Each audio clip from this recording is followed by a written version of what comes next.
Nasa stage na nga si Baby Maddie na lakad dito, lakad doon, tapos lahat talaga ng mga kita niyang gamit na ginagawa niya talagang laruan, kinakalat niya. At dahil dyan mga katropa, may pa-surprise nga ako kay Baby Maddie. At tuwang-tuwa talaga kami sa reaction ni Baby Maddie nung nakita niya nga tong kitchen set.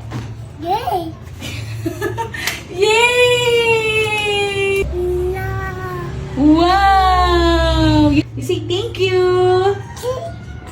Anyway mga katropa, ito nga pala yung kaganapan nung gabi kasi nung nakita ni Baby Maddie yung laruan niya na bago, kinabukasan yon morning time. Yung mga ganitong edad, hindi talaga pwedeng iwanan na maglaro mag-isa sa bahay kasi delikado talaga. Ano-ano yung mga kinukuha nila. Alam niyo yun, merong mga outlets kasi, merong mga saksakan. Naku, delikado talaga eh. Kaya ayan mga katropa, kapag naglalaro siya, nawala sa playpen or sa crib, ayan, bantay sarado pati kami nakikipaglaro na rin. Fast forward mga katropa, so ayan, nakatulog na nga si Baby Maddie. Kahit ako antok na rin talaga. Gusto ko na matulog pero naalala ko kailangan ko nga palang i-assemble tong kitchen set na binili ko sa kanya. Wala akong time talaga sa umaga dahil occupied talaga tayo lalo na alam niyo naman meron tayong baby kaya yung mga ganitong bagay gabi na lang talaga nagagawa yan. So napakamot nga yung ulo ko dyan kasi grabe walang manual na pinadala yung seller.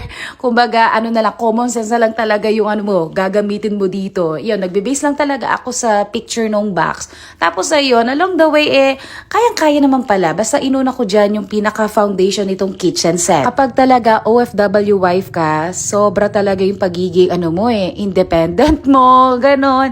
Tsaka nagiging empower talaga ako sa mga ganitong gawain talaga. So ayan, natayo ko na nga tong kitchen ni Baby Maddie. Bale, ang kulang na lang yan yung mga gamit. So ayan, grabe. Sobrang cute. Alam mo yung 29 years old na ako, pero parang natutuwa pa rin talaga ako sa mga ganitong laruan, no? Grabe.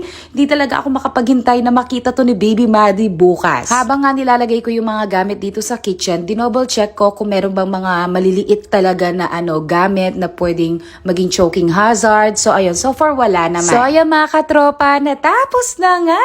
Grabe, siguro mga almost 2 hours kong ginagawa. Pero hindi pa nagtatapos dyan yung gabi ko kasi ayun, kahit late na talaga kailangan natin linisan tong mga bottles and yung sippy cup ni Maddie. And fast forward mga katropa, so ito nga pala yung pagkagising namin ni Maddie. So ayan, same routine lang po kami mga katropa, pinagbabasa ko siya ng books, tapos ayan, tinuturo-turuan ko na rin. At after ng morning routine namin mga katropa, so ayan, ito na nga yung time na bumaba na kami para i-surprise na si Baby Maddie. Grabe, papunta pa lang dito talaga kung saan ko nilagay yung yung kitchen set niya. Talagang na-excite na talaga ako sa reaction niya. Yay!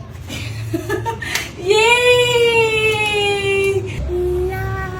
Wow! You say wow. No. Are you happy? You say thank you. Thank you. At dahil nga first time lang makita ni Baby Maddie na ganitong klaseng laruan, so ayan, nung una talaga, takot siyang hawakan, laruin. Kaya ang ginawa ko mga katropa, ayan, kasama ko muna siyang naglaro para alam niya kung paano laruin tong mga luto-lutuan. At after no mga katropa, ayan, unti-unti na talaga nag-e-enjoy si Baby Maddie. Abay, sino bang hindi mag-e-enjoy, diba? Kung bigyan ka ng ganyang klaseng gift. Ang ganda-ganda kaya niyan, pati ako nag-e-enjoy talaga eh. Sana all talaga. So ayan, mukhang nag-e-enjoy na talaga si Baby Maddie, diba? Ang ganda-ganda ng pagkaka-set up ng kitchen set niya. Pero after a while, ayan na yung itsura. Pinagugulo niya na talaga yung naka-display dito sa kitchen niya.